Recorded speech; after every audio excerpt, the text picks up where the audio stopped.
आप सभी को नमस्कार और मेरे इस चैनल पर आप सबका स्वागत है।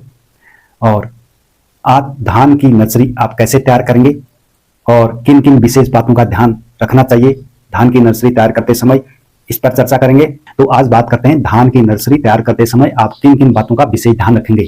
तो क्योंकि अभी धान की नर्सरी तैयार करने का उपयुक्त समय आने वाला है, 25-30 दिन के बाद। अभी मई का फर्स्ट वीक चल रहा है। तो धान की नर्सरी तैयार करते समय आपको 3-4 चीजों का ऐसा विशेष ध्यान देने की सख्त जरूरत पड़ती है। अगर बीज उपचारित नहीं है तो आप घर पर उसको उपचारित अवश्य करें। तो उपचारित कैसे करेंगे? आप एग्रीकल्चर क्लिनिक से कार्बेंडाजिम 12% और मैनकोजेब 65% का मिक्सचर आता है, आप उसे खरीद कर जो है अपने बीज को उपचार कर लेंगे। तो बीज उपचार करना बहुत जरूरी है। अगर आप बीज उपचार कर लेते हैं तो जो आपके बीज जनित जो बीमारियां हैं, जो बीज जनित जो बाद में जो बीमारी आ जाती है, जो रोग लग जाते हैं फसल में, वो जो है कंट्रोल आप पूरी तरह से कंट्रोल हो जाते हैं। तो अगर जब आप बीज का उपचार नहीं करेंगे तो आप में जो है नर्सरी स्टेज में ही आपके नर्सरी में जो रोग आ जाएंगे, वहां फंगस जनित बीमारियां आ जाएगी, आपके जीवाणु जनित बीमारियां आ सकती हैं। तो इस तरह से आप जो है बीज उपचार करना बहुत जरूरी है। बीज उपचार के बाद जो दूसरा स्टेप है, आपका मिट्टी का उपचार करना बहुत जरूरी है। जहां पर आप नर्सरी बेड तैयार कर रहे हैं, क्योंकि आपको एक स्वस्थ और अच्छा पौधा तैयार करना है। तो आप जब स्वस्थ पौधा तैयार करने के लिए आपको भी जो मिट्टी है, वहां पर बेड तैयार किया आपने, उस बेड का मिट्टी का उपचार करना भी बहुत जरूरी है। आप जो है एग्रीकल्चर क्लिनिक से या नजदीकी जो आपका एग्रीकल्चर डिपार्टमेंट है, वहां से ट्राइकोडर्मा विरिडी पाउडर आप ले लेंगे, क्योंकि ये पाउडर फॉर्म में आता है ट्राइकोडर्मा विरिडी और पूर्ण रूप से जैविक है।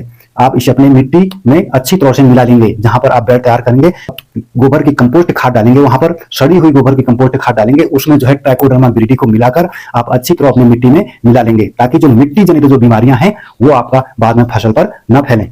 तो मिट्टी जनित बीमारियों के कंट्रोल के लिए आप मिट्टी में जो फंगस हैं, जो हानिकारक जीवाणु है, जो उसके स्पोर वहां पर पहले से विद्यमान है, वो पूर्ण रूप से नष्ट हो जाएं। तो तीसरा स्टेप आपका है, आप जब नर्सरी बेड तैयार करते हैं, उसमें गोबर की सड़ी कंपोस्ट खाद संतुलित मात्रा में यानी पर्याप्त मात्रा में डालना बहुत अति आवश्यक है। जब आप गोबर की कंपोस्ट खाद, सड़ी खाद वो अच्छी तरह से संतुलित मात्रा में वहां नर्सरी में देते हैं, तो आपका जो पौधा है उसमें जो माइक्रो न्यूट्रिएंट्स की कमी से जो कमियां आती हैं, जो बिगाड़ आते हैं, जो व्याधियां बाद में आ जाती हैं माइक्रो न्यूट्रिएंट्स की कमी से, वो नहीं आ पाएगी। तो क्योंकि गोबर की कंपोस्ट खाद, सड़ी को कंपोस्ट खाद अगर पर्याप्त मात्रा में देते हैं, तो जितने भी पोषक तत्व हैं, यानी कि 17 से 18 जो पोषक तत्व हैं, वो पूरे आपके गोबर की कंपोस्ट खाद में होते हैं और वो पूरी तरह से आपके नर्सरी में जो है वो पौधे को उपलब्ध हो जाते हैं। इसके बाद चौथा स्टेप जो आएगा, आपको जो मुख्य कीट हैं, जो धान की फसल में लगने वाले जो दो मुख्य कीट हैं, उनको भी आपको नर्सरी स्टेज में ही कंट्रोल करना है, ताकि जो है जब आप ट्रांसप्लांटिंग करेंगे उस समय जो है जो तना छेदक है और आपका पत्ती लपेटक कीट है, ये दो कीट जो है वहां पर ज्यादा नुकसान न पहुंचाएं। तो आपको नर्सरी स्टेज में कैसे करना है, जैसे कि आप देख पा रहे हैं, ये इनके एडल्ट हैं और तना छेदक और ये पत्ती लपेटक कीट जो है आप एडल्ट देख पा रहे हैं, ये एडल्ट आपको नर्सरी स्टेज में ही दिखना शुरू हो जाते हैं। ये दो मुख्य कीट हैं, इन दोनों के लिए एक ही दवा काम करती है, यानी क्लोरपायरीफास 20 EC, जो कि आपको एग्रीकल्चर क्लिनिक में उपलब्ध हो जाती है। को हर हफ्ते के अंतराल में, यानी कि 6-7 दिन के अंतराल में जो है क्लोरपायरीफास का स्प्रे करना है, ताकि जो है ये एडल्ट जो है, जो दो मुख्य कीट है, इसका जो एडल्ट है वो पूरी तरह से नष्ट हो जाए और ये आपके धान के फसल के पत्तियों के निचले सतह पर अंडे न दे पाए।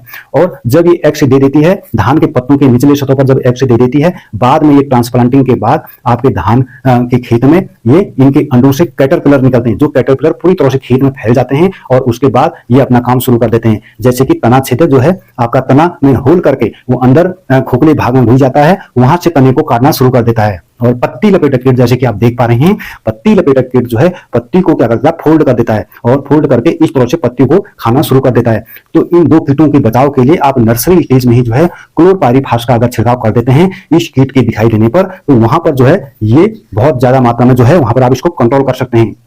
इसके अलावा जब ट्रांसप्लांटिंग करते हैं उसके बाद भी जो है 6-7 दिन के बाद तो जो एडल्ट आप देख पा रहे हैं, इस एडल्ट को वहां अगर देखते हैं, वहां पर ही भी आपको क्लोरपायरीफास का छिड़काव कर देना है। और अगर आप वहां पर भी इसको जो है फर्स्ट स्टेज में कंट्रोल कर देते हैं, तो फिर ये जो है दो कीटों से जो है, जो आपको बहुत ज्यादा मात्रा में जो फसल में नुकसान होता है बाद में, इससे आप बच सकते हैं।